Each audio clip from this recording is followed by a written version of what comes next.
All right, this is our introduction lesson to vectors. So first thing, a vector is a quantity that has both magnitude and direction. Magnitude is the size, and then direction is the way it's going. So it has to have both. So the velocity of a football.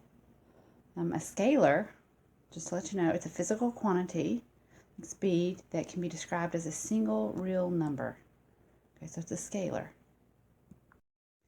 Now let's look at each and tell whether each quantity is a vector quantity or a scalar quantity. So a hockey puck shot northwest at 60 miles per hour. Well, it had direction and it had magnitude. So this one is a vector. A tennis ball served at 110 miles per hour. You have no direction. So this one is just a scalar. And a sprinter running 100 meters north. Magnitude, direction. It's a vector. A vector is denoted by array AB. Remember, that's array, but we're going to say it's a vector, or a lowercase letter with array on top of it, or just a lowercase letter. Excuse me. So we always have an initial point, and this is where it's going to start at. And then we always have a terminal point, and that's where it ends. And the arrow tells us the direction that it's going in. We also look at these in standard position. So standard position should be pretty familiar to you now after having gone through using the unit circle. So the starting or initial side is always on the origin, 0, 0. And then your terminal side will point wherever it goes. And then we'll have to count the direction.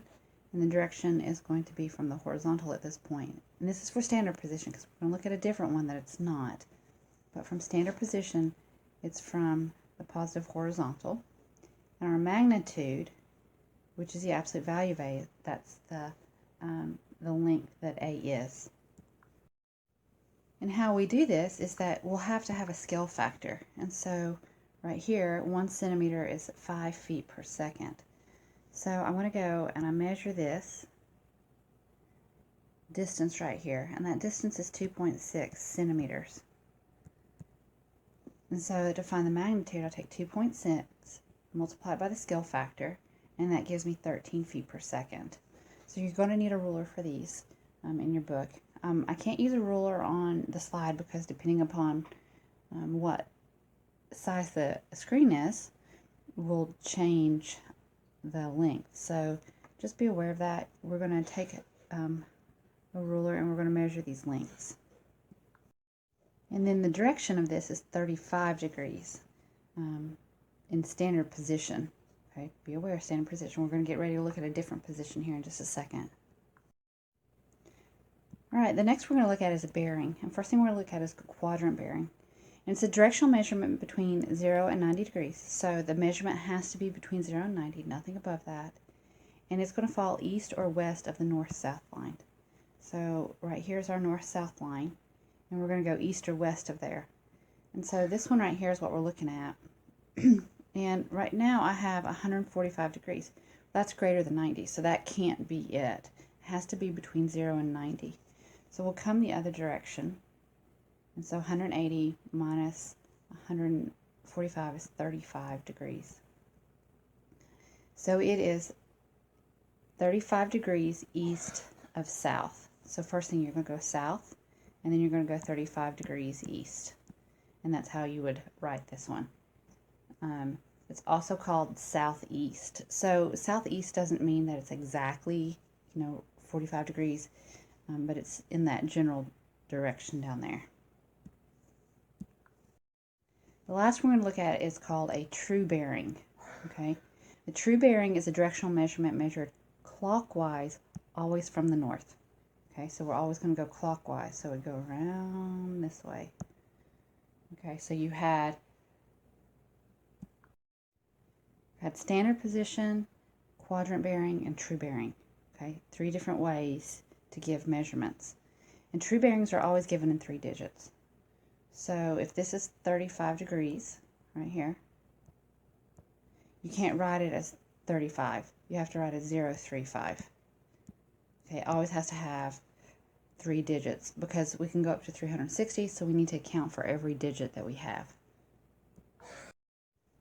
Alright, we're going to use a ruler and a protractor, so please have a ruler and a protractor to draw an arrow diagram for each quantity described. And you need to include your scale factor on each diagram. So they're already written here for us. So the first one right here we have for A is that V, so this is V, it's 10 newtons of a force of 30 degrees to the horizontal. So we measure up 30 degrees, we start at the origin, and we're going to say 1 centimeter is 5 newtons. So then we take a ruler and we measure 2 centimeters to give us our vector. And we'll put an arrow because it starts at the origin and goes out because of standard position, okay? B here is that Z, vector Z, is 25 meters per second at a bearing of, we go 70 degrees west of south. So we're going to go south, and then we'll go west from there, 70 degrees, measure it with our protractor, and then it's 25 meters, so 1 centimeter is 10 meters. So when you measure this one, it should go 2.5 centimeters.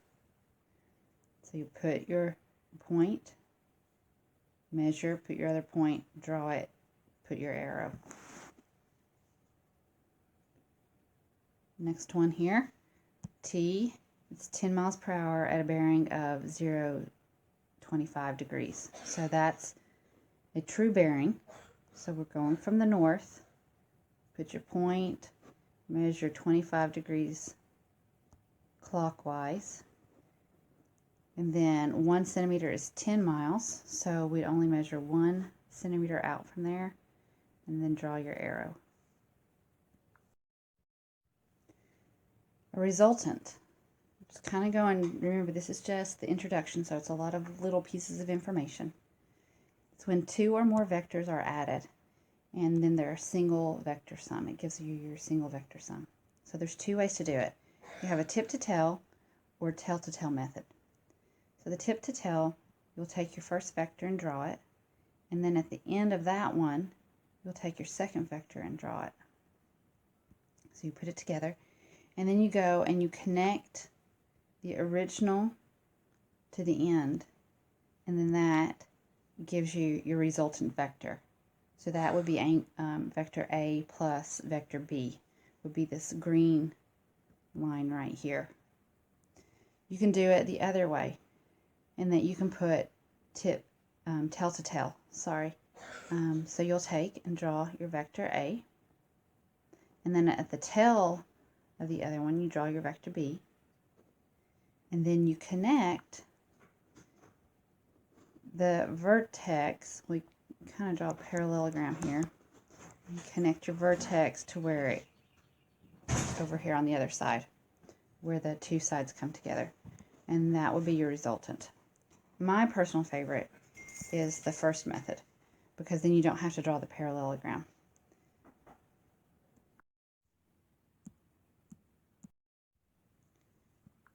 Last, we're going to multiply a vector by a scalar. So a vector V is multiplied by a real number scalar k. So basically just a number, a real number, so no imaginaries. The scalar multiplied is k times V, and it has a magnitude of k times the absolute value of V. So magnitude is always positive because it's just a number. It's like how large it is. The direction is determined by the sign of k, so which way it's going. So if k is positive, the direction is going to stay the same. But if k is negative, it's going to turn it in the opposite direction because it's going to take it and flip it the other way. So last problem we're going to do, we're going to take and draw this. So remember, it's best to take and copy it with your paper over top of it. So we take vector A, and we copy it, and then we're going to take and subtract 3b. So b is typically going this way, but because of the negative, it's going to take it and turn it the other direction. So we're going to take, and we want 3 of those,